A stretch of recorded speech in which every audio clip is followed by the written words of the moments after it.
how to create an avatar on Instagram profile. So hello guys, welcome back to my YouTube channel. In this quick tutorial I'll be showing you how you can easily create an avatar in Instagram profile. So first thing, just head over to your Instagram application and click on your profile at the bottom right corner and then select this edit profile button over here.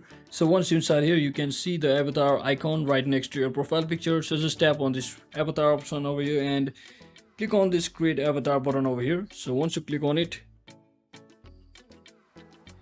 you can take yourself a selfie or you can create a manually. So I'll just click on create a manually, and now I'll just select my skin tone from over here.